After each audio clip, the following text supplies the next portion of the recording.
If we want to understand why luxury brands look and act the way they do today, we must look at Marc Jacobs' time at Louis Vuitton. We're breaking down how his visionary collaborations and disruptive approach to branding didn't just sell handbags, but fundamentally reshaped the entire industry.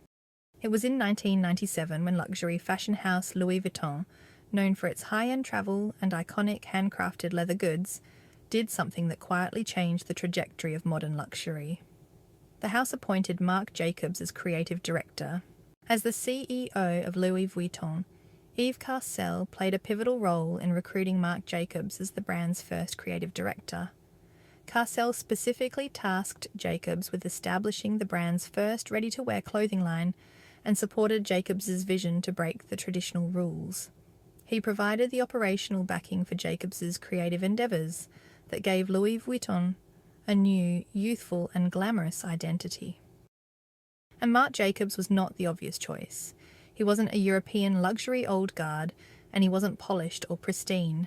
He came from that downtown New York culture, from grunge, from a fashion sensibility that embraced imperfection and emotion.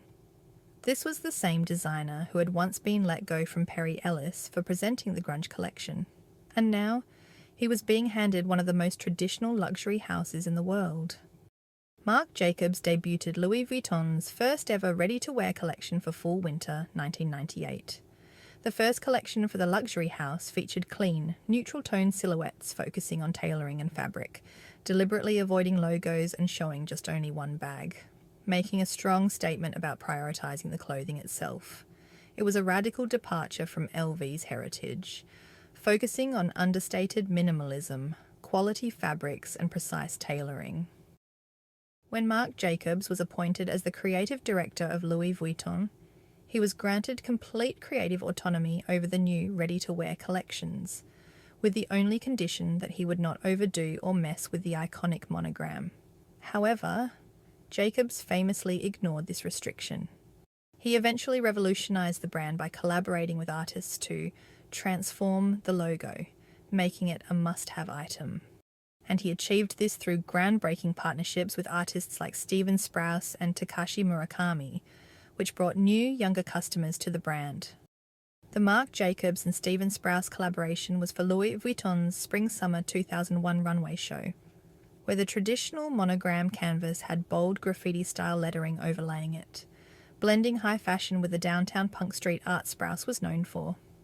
To pay tribute to Sprouse following his passing, a new collection was released in 2009 that expanded on the original collaboration, with new designs and colour schemes of neon colours, and introducing a new motif of vibrant, supersized rose prints. A later iteration featured leopard, combining the animal print with the traditional monogram, or the very popular leopard graffiti stole, featuring the leopard print with neon or neutral graffiti tag and released in various colourways. These collections have become iconic, highly sought-after bags and accessories that redefined luxury for a new era. For a house built on heritage and restraint, it was a shock to the system. And even though so many were obsessed with the collections, some were horrified, as luxury had never been treated with that kind of irreverence before. In 2003, Marc pushed the idea even further with Takashi Murakami, creating the iconic Monogram Multicolor, with 33 vibrant colours on either a white or black-coated canvas background.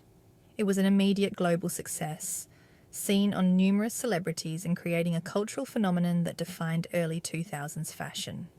Released very shortly after the multicolour, the Cherry Blossom collection featured playful pink cherry blossom motifs with smiling faces, dancing around the traditional brown monogram canvas. Next, the Monogram Cherries collection was released in 2005, featuring whimsical cherries with little smiling faces overlaid on the classic brown monogram canvas.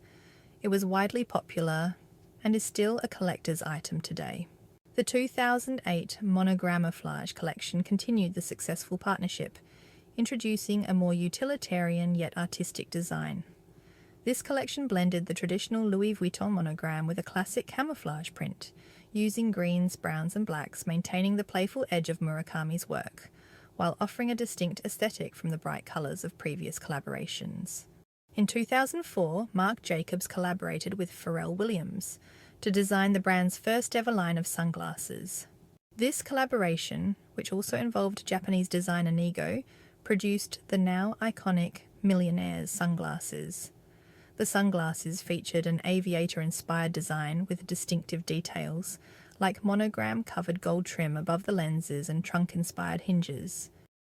The collaboration between Marc Jacobs and artist Richard Prince for Louis Vuitton blended pop art, appropriation, and high fashion for a surreal, rebellious aesthetic. Marc Jacobs debuted the Richard Prince collaboration in spring-summer 2008 in a show dubbed Louis Vuitton After Dark. The show opened with 12 iconic supermodels, including Naomi Campbell and Stephanie Seymour, who opened the show dressed in sheer white organza coats over pastel slips. Models wore nurse caps that spelled out Louis Vuitton and black monogram lace masks, evoking the noir and seductive aesthetic of Prince's iconic nurse paintings. Released for retail in 2008, the commercial side of the collaboration focused on Prince's monochromatic jokes and aquarelle series. The limited edition monogram jokes bags featured lines of self-deprecating text or bad jokes printed over the canvas. And with the aquarelle collection, Prince applied a washed-out or acid-bright watercolour effect to the monogram, using 17 different colours to create a painterly, blurred appearance on the canvas. Marc Jacobs initiated a collaboration with Japanese artist Yayoi Kusama after meeting her at her Tokyo studio in 2006 and admiring her work. The 2012 collaboration resulted in an iconic and highly successful collection, celebrated for its vibrant integration of Kusama's signature polka dots onto classic LV pieces. Jacobs described the collaboration as a monumental marriage between art and commerce, with Kusama personally involved in every detail of the product design, which drew inspiration from her infinity and waves motifs. The collection was a global success and is considered one of the most successful brand partnerships in fashion history, with original pieces now highly sought after. During his time with Vuitton, Marc also redefined the fashion runway itself. His shows grew to become immersive worlds with extravagant sets. The Louis Vuitton Fall-Winter 2011 collection set featured functional elevators, where models emerged one by one from the gilded wrought iron elevators which were manned by porters. The Vuitton Fall-Winter 2013 production featured a set that was a circular, carpeted hotel corridor, lined with brown mahogany doors. As models opened and exited these doors, the audience could catch glimpses of guest rooms behind them that featured black and white film projections of guests lounging or getting dressed, turning the audience into insatiable voyeurs. Marc designed a real full-sized steam train for the Vuitton Fall-Winter 2012 runway show, with the models on the navy and gold Louis Vuitton Express pulling into the faux vintage platform. The show was a cinematic and unforgettable experience, celebrating the brand's heritage in luxury travel. The Louis Vuitton Spring-Summer 2012 runway show was iconic. It featured a beautiful full-size merry-go-round, with a gleaming white carousel and models appearing on white horses. And for the Autumn-Winter 2010 show, Marc designed the set around the working fountain located in the Cour Carré of the Louvre Museum. They shifted the entire show's massive tent by several feet, just so that the courtyard's existing 16-jet fountain would be positioned perfectly in the centre of the runway and be the focal point. Marc Jacobs redefined Louis Vuitton's advertising by treating campaigns as a cinematic extension of his theatrical runway shows. He mirrored the high-concept energy of his collections by pairing iconic supermodels and celebrities with bold, artist-led reinterpretations of the monogram. The Spring-Summer 2003 campaign launched the collaboration between Marc Jacobs and artist Takashi Murakami, introducing the iconic multicoloured monogram. Photographed by Mert Alas and Marcus Pigott, and featuring model Eva Herzegová. The ads marked a significant moment where art and commercial fashion intersected. A glamorous high fashion statement starring Jennifer Lopez was the theme for the Autumn-Winter 2003 campaign. Photographed by Mert and Marcus, It highlighted the limited edition ombre tweedy bags and luxurious ready-to-wears, defining a sophisticated and sexy era for the brand. The LV Spring-Summer 2004 campaign was an iconic desert photo shoot starring a group of supermodels, including Naomi Campbell, Karen Elson, Amber Valletta, and Kate Moss. Shot in the Dubai desert, the ads highlighted Marc Jacobs' collaboration with Takashi Murakami, featuring the new white canvas Monogram luggage and Theda handbags.